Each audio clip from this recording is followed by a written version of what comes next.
세상 모든 만물에는 참과 거짓이 항상 존재합니다. 말도 참말이 있고 거짓말이 있죠. 안타깝지만 우리들 신앙에도 그렇습니다. 1절 말씀에 보면 사랑하는 자들아 영을 다 믿지 말고 오직 영들이 하나님께 속하였나 시험하라. 많은 거짓 선지자가 세상에 나왔습니다. 영도 시험해 봐야 되고 여러분 이 땅의 교회도 시험해 봐야 되고 선지자들이나 주의종도 시험해 봐야 돼요. 성경은 우리 믿는 자들에게 항상 있어야 할 매우 소중한 것 세 가지가 있다고 말씀을 하죠. 고린도전서 13장에 보면 믿음, 소망, 사랑 이 세 가지는 항상 있을 것인데 그 중에 제일은 사랑이다. 그럼 그 중에 제일이 되는 이 사랑에도 마찬가지로 참 사랑이 있고 거짓 사랑이 있다는 것입니다. 그래서 오늘 말씀을 받들어서 무엇이 참 사랑인가? This is the true love. 이것이 참 사랑이다라고 하는 그런 제 말씀을 여러분에게 증거해 드리려고 합니다. 오늘은 종교개혁 504주년을 맞는 기념주일이에요.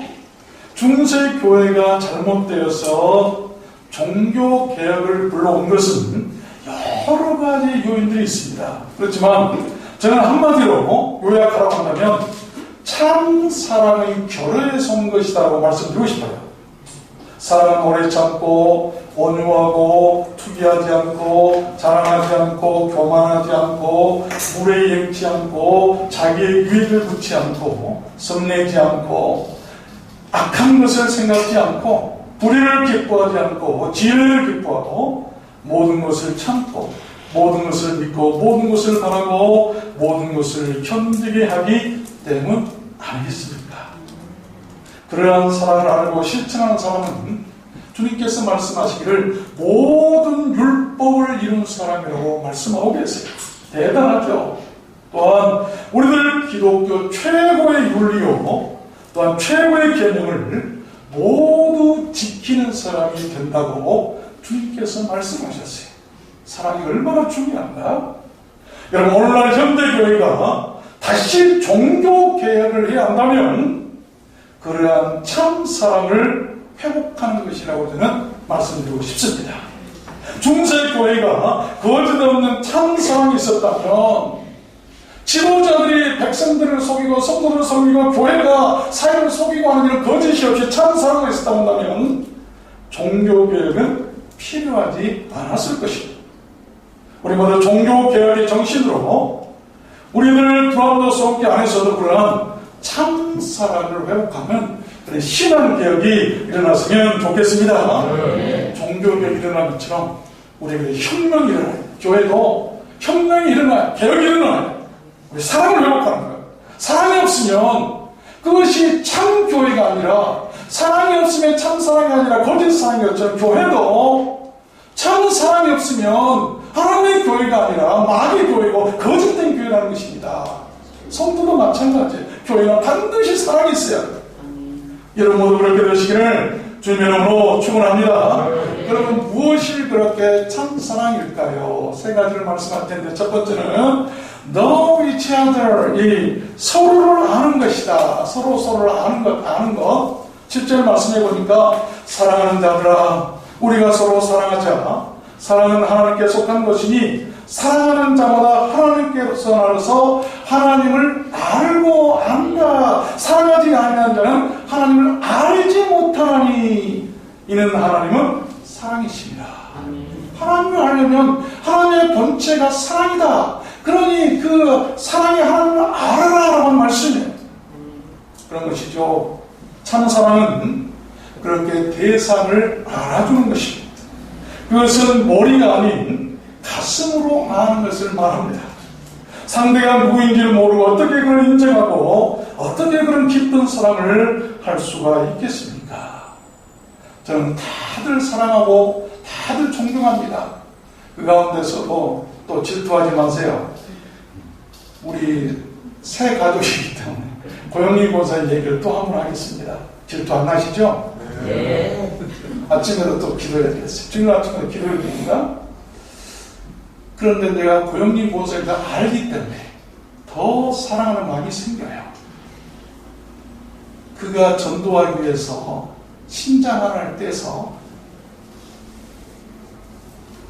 상대에게 주고 전도를 했어요. 그런 사랑을 알고 있기 때문에 권사님도 사랑하고 싶은 거예요. 우리 서정호 권사님도 계십니다. 오늘 또 병원에 입원하신다는데 그의 아픔을 알기 때문에 더 사랑하는 마음이 샘솟이 나와요. 안다는 거. 여러분 절대 과거 비밀이나 그런 걸 캐려고 하려고 하지 마세요. 그 사랑이 아니에요. 그 사람의 아픔이나 그 사람의 고통이나 그 사람의 상처들을 알고 감싸고 그들을 위해서 사랑으로 보듬어 주는 거예요. 이것이 바로 그리스도의 사랑이고 교회 사랑이고 하나님의 사랑 아니겠습니까? 아는 것은 힘이다라고 하는 말이 있어요. 그래서 하나님은 자꾸 이스라엘 백성들에게 자기를 알기를 원하셨어요. 호세아 6장에 보면 나는 제사나 번제보다 하나님 아는 것을 더 원하노라. 예배 1000번 만번 드린 것보다 하나님이 누구인가를 제대로 알고 그가 하나님은 사랑이라고 하는 사랑이 하나님을 알고 사는 것이 더 낫다고 말씀 아니겠어요? 하나님을 사랑하고 싶으시다면 여러분 하나님이 어떤 분이신지를 아시길 바랍니다. 하나님이 어떤 분이십니까? 하나님은 사랑이세요. 그러므로 사랑하지 않는 사람 그의 자녀가 될 수가 없어요. 여러분 알면 사랑하게 되는 거예요. 9절에도 보면 하나님의 사랑이 우리에게 이렇게 나타났다. 사랑을 알라 이 말이에요. 하나님이 자기의 독생자를 세상에 보내시는 저로 말미암아 우리를 살리려 하십니다. 이게 하나님의 사랑 알아라. 사랑은 여기 있으니 알아라. 우리가 하나님을 사랑하는 것이 아니요 오직 하나님 우리를 먼저 사랑하사 우리 죄를 위하여 화목제를 그 아들을 보내셨다. 이것이 하나님의 사랑이다. 이것을 알아라. 만약 이 하나님의 사랑을 아는 사람은 이 사랑을 느끼고 한다면 사랑하지 않을 사람이 누가 있겠어요? 그렇지 않겠어요? 그렇습니다. 참사랑은 그렇게 서로를 아는 것이죠. 그것은 상대의 과거나 또 말씀드립니다만 나쁜 비밀을 절대로 알려고 하는 것이 아니에요. 상대의 과거를 알려고 캐는 그건 사랑이 아니에요. 만약에 그걸 알고 또한 느끼고 들었다면 잊어버려요. 상대를 이해하는 인격적인 알을 말합니다.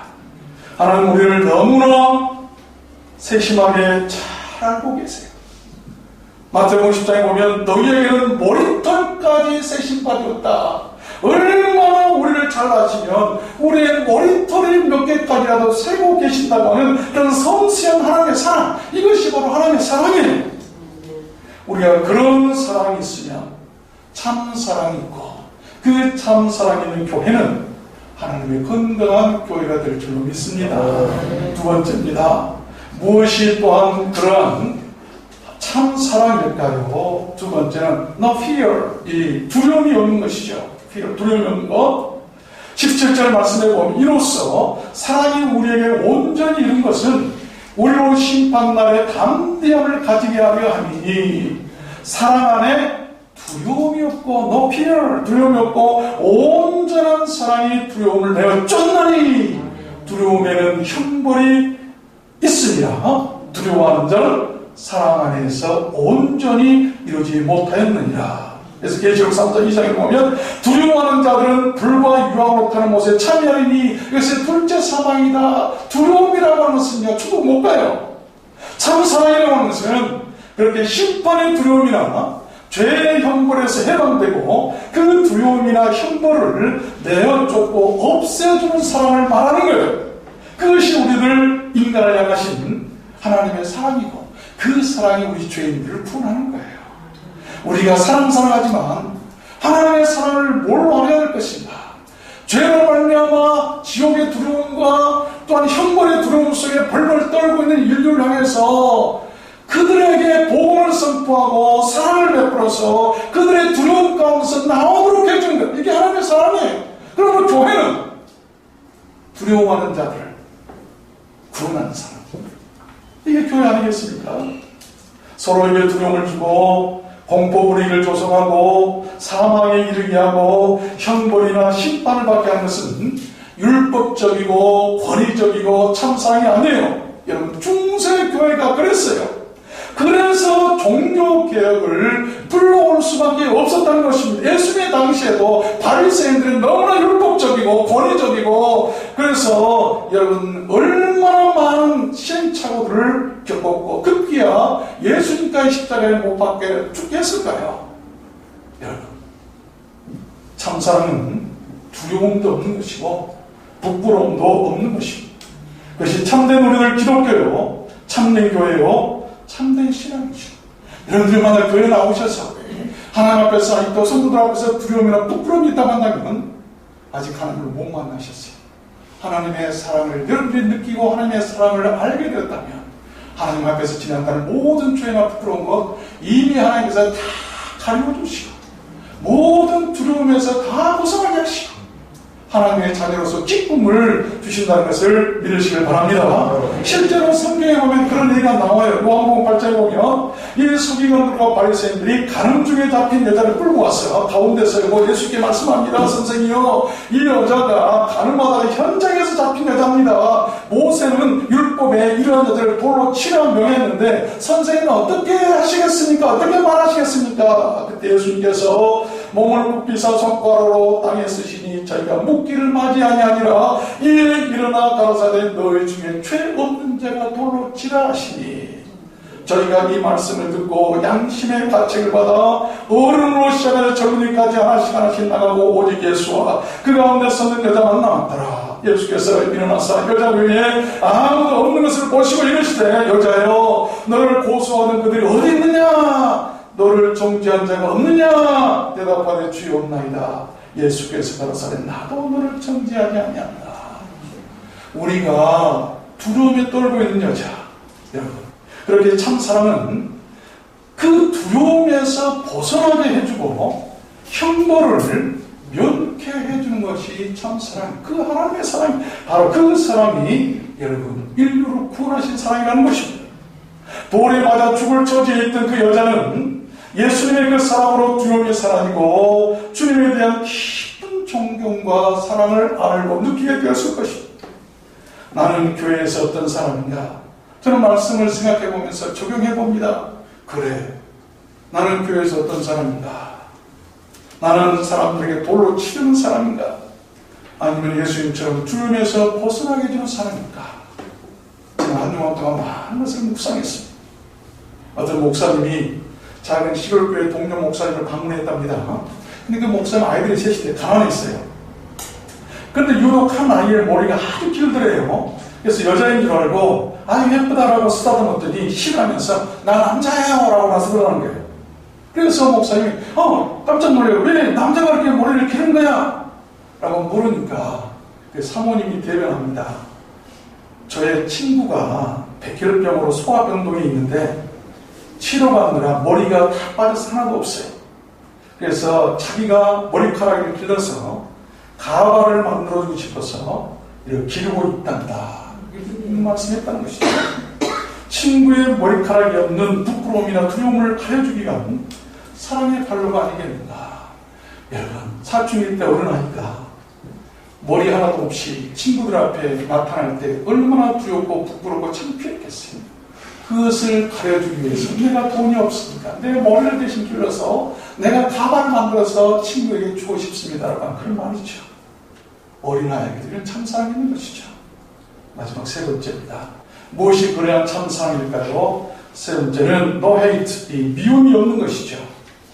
20절 말씀해 보니까 누구든지 하나님을 사랑하노라 하고 그 형제를 미워하면 이는 거짓말하는 자니 보는 바 그 형제를 사랑치 아니하는 자가 보지 못한 바 하나님을 사랑할 수 없느니라. 우리가 이 계명을 주께 받았으니 하나님을 사랑하는 자는 또한 그 형제를 사랑할지니라. 미워한다는 말은 누구를 혐오하고 싫어하고 증오하고 적개심을 갖는다는 말이에요. 그런 것이죠. 사랑한다고 한다면 그 속에 그러한 미운 감정이 있어서는 안 돼요. 그것은 참사랑이 될 수 없죠. 마태복음 5장에 보니까 또 네 이웃을 사랑하고 네 원수를 미워하라 하였다는 것을 너희가 들었으나 나는 너희에게 이르노니 너희 원수를 사랑하며 너희를 핍박하는 자를 위하여 기도하라. 이같이 한즉 하늘에 계신 너희 아버지의 아들이 되리니 너희가 너희를 사랑하는 자를 사랑하면 무슨 상이 있어요? 세리도 이같이 아니하냐? 그러므로 하늘에 계신 너희 아버지의 온전하심 같이 너희가 퍼펙트 온전하라. 하나님과 같이 일치할 수 있다. 더 이상의 그 무엇이 필요치 않다. 완벽한 완성이죠. 무엇을 더 지켜야 하고 계명을 더 지켜야 되고 뭘 선행을 해야 되고 할 필요가 없어요. 원수를 사랑해버리냐 그것으로 천국 가는데 더 이상 요구되는 것이 없어진다고 하는 것이죠. 그러나 사실 그런 사랑을 하기가 결코 쉬운 것은 아닙니다. 미워하는 사람을 찾아가고 안아주고 옳은 길로 인도하고 위에서 기도하고 위에서 눈물을 흘리고 구원의 길로 인도하는 것은 그 누구도 쉽지가 않습니다. 저도 목사님은 지금까지도 마음속에 미운 감정이 있어서 고통스럽게 하는 이 기억이 지금도 있어요. 지금 부끄러운 일이죠. 그러나 그것이 곧 우리를 기독교고 그것이 주님께서 우리에게 그토록 당부하신 New Command, 새로운 새 계명인데 New Command죠. 그래서 하나 딱 두 개도 없는 주님께서 새로 우리에게 주신 새 계명은 서로 사랑하라는 거예요. 그러면 다 된다. 더 이상 필요한 거 없다. 요한복음 13장에 보면 새 계명을 내가 너에게 주노니 서로 사랑하라. 내가 너희를 사랑하는 것 같이 너희도 서로 사랑하라. 너희가 나를 사랑하면 나의 계명을 지키리라. 나의 계명을 가지고 지키는 자라야 나를 사랑하는 자니 나를 사랑하는 자는 내 아버지께 사랑을 받는 것이요 나도 그를 사랑하여 그에게 나를 나타내리라. My command is this. 내 계명은 이것이다. 이것이니 곧 내가 너희를 사랑한 것 같이 너희도 서로 사랑하라 하는 것이니라. 내가 너희를 사랑한 것 같이 사랑하라고 했는데 주님 우리를 어떻게 사랑하셨어요? 자기 목숨, 물 한 방울, 피 한 방울 남김없이 모든 것을 포기하고 십자가에서 비참하게 그렇게 수치와 모욕과 천대를 다 받으시면서 우리를 구원하시는 사람이에요. 우리도 너도 그렇게 하라 이 말입니다. 지성에서 영성으로라는 책을 쓴 한국의 지성이라 불리는 이어른 교수 참 제가 좋아하는 분이고 참 대단한 분이에요. 글을 그렇게 잘 쓰시는데 그분이 이 얘기입니다. 유학 간 아들이 이 어머니와는 매일 그냥 전화로 소식을 주고받는데 아버지와는 늘 무심하게 지냈답니다. 그러나 어느 날 아들이 이런 생각을 하게 되었대요. 사실 생각해보자 아버지가 열심히 일해서 내가 이렇게 유학까지 왔는데 말이 없으신 아버지께는 늘 무심하고 제대로 감사 한번 해본 적이 없고 어머니만 부모 같았지 아버지는 늘 손님처럼 여겼구나 라고 생각을 했대요. 아들이 철이 났는지 그렇게 후회하면서 오늘은 아버지께 위로와 감사의 말씀을 전해야겠다 생각하고 집으로 전화를 했습니다. 근데 마침 아버지가 또 받으셨어요. 근데 아버지가 받자마자 즉시로 아무 말 없이 엄마 바꿔줄게 하시더라는 거예요. 그래서 아들이 아니에요. 오늘은 아버지하고 얘기를 하려고요. 그러니까 아버지가 뭐라는 줄 아세요? 왜? 돈 떨어졌냐? 그러니까 아들이 아니에요 아버지. 아버지께 큰 은혜를 받고 살면서도 너무 불효한 것 같아서 아들은 아버지와 이런저런 말씀을 오늘은 아버지와 이런저런 말씀을 나누고 싶어요. 그러자 아버지가 또 대뜸 말했답니다. 뭐라고 했을까요? 너 술 마셨냐? 아버지는 그동안 아들에게 전화 교환소 노릇이 나고 돈 벌어주는 기계에 불과했다는 것이죠. 그러나 여러분 그래도 그 아버지는 그 아들을 미워하지 않습니다. 원망도 하지 않습니다. 오직 잘 되기만을 바랍니다. 왜 그럴까요? 간단해요. 아버지이기 때문이죠.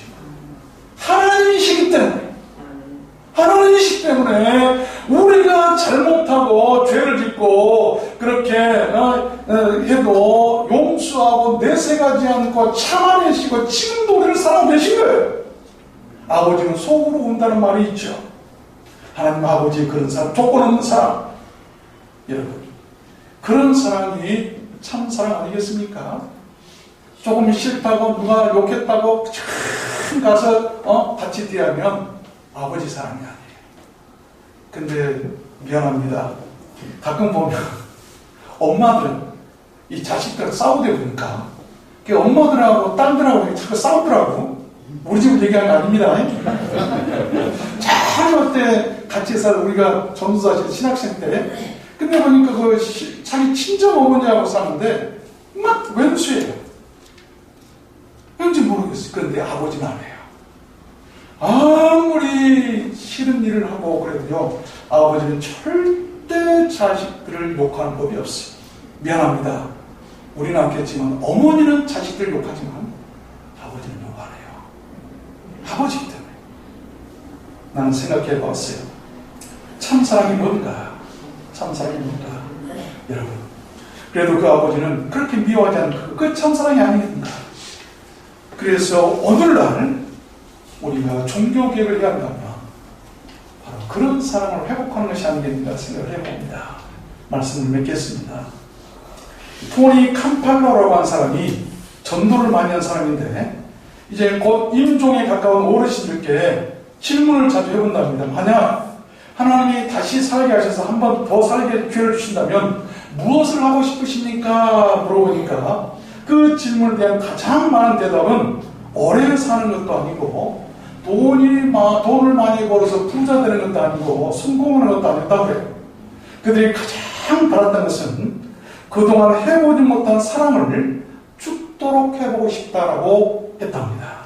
사랑하고 싶다. 못해본 사랑해보고 싶다. 러시아의 대문호 톨스토이는 자신의 작품뿐만이 아니라 자신의 삶이나 인생 철학도 성경을 통해서 그대로 실천하기를 원했던 사람이에요. 특히 마태복음 5장부터 7장의 그 산상수훈을 자신의 삶으로 완성하고자 했던 위대한 신앙입니다. 그는 예수님께서 부자 청년에게 소유를 팔아 가난한 자들에게 주라 그리하면 하늘에서 보화가 되게 있으리라 하신 그 말씀을 실제로 실천했던 사람이에요. 그래서 그는 이 부자였는데 귀족이었는데 자신이 거느리고 있던 자신의 그 집 농로들을 모두 다 자유롭게 석방해버렸어요. 그러면서 자신의 소유를 나눠가지고 다른 거 모두 다 나눠줘요. 하나님의 말씀대로 살면 이렇게 해야 되는 건 아니겠는가?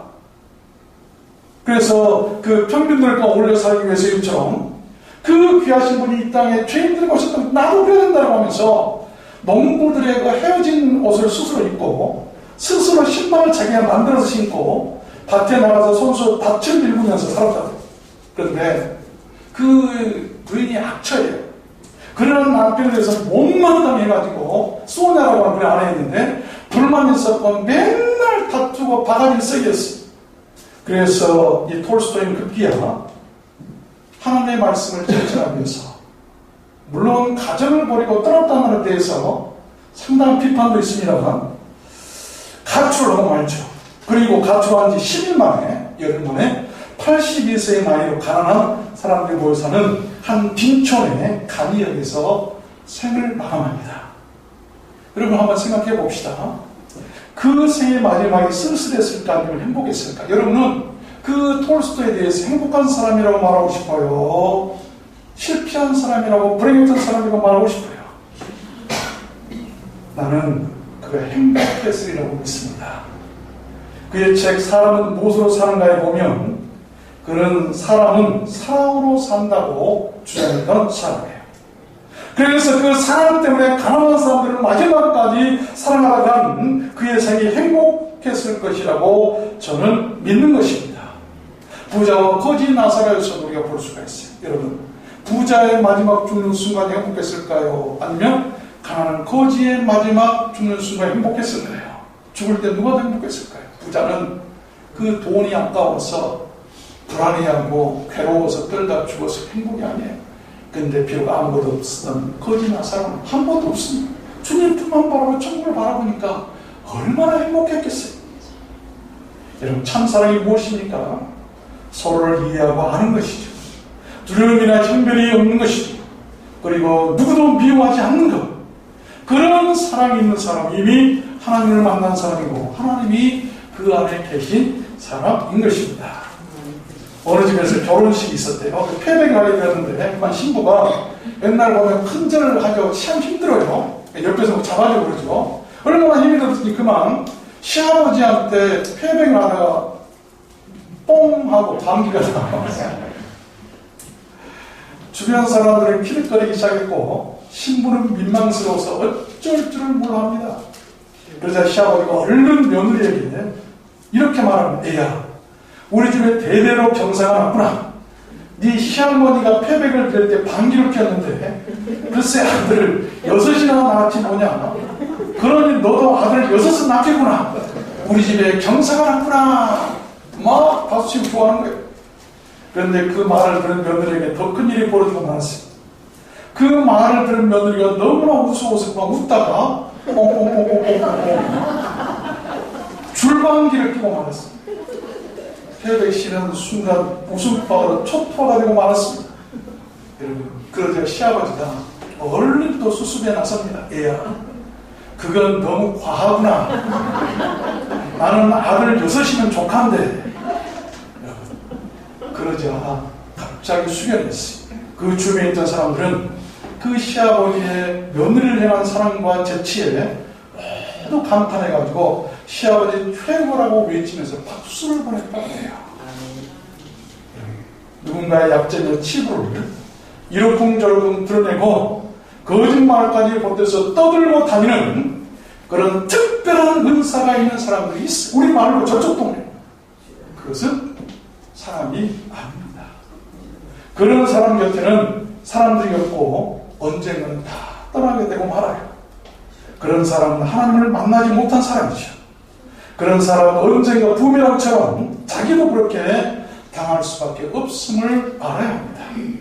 그런 사람은 둘째 사망을 통해 불과 유황에 타는 불못에 던져질 것이라고 계시록은 기록하고 있습니다. 우리는 어떤 사람이 되어야 될까요? 우리 모두 참사랑의 소유자들이 되었으면 좋겠습니다. 독생자가 주신 그 엄청난 하나님의 사랑을 알고 그 사랑을 받고 사는 사람들은 서로의 소중함을 알아줘야 돼요. 내 딸이 소중하면 저 사람 딸도 소중한 거예요. 내 건강이 소중한 저 사람 건강도 소중한 거예요. 알아주는 것이. 또 모든 두려움과 혐문들을 내가 쫓아줘. 내가 두려워하지 않고 편안하게 원한다면 상대방도 그렇게 삶을 해줘야 되는 거예요. 믿음 없이 우리가 살아가는 것이 문제지만, 그러나 문제는 미움이 있게 우리 중요한 것은 미움 없이 살아가는 것이죠. 믿음 없이는 안 되지만 미움은 우리가 없애야 될 줄 믿습니다. 그런 사람의 위로를 얻고 그런 사람이 천국에 가게 될 것입니다. 우리를 불안한 소원교회가 그랬으면 좋겠습니다. 여러분 모두 그렇게 되시길 주님으로 축원합니다.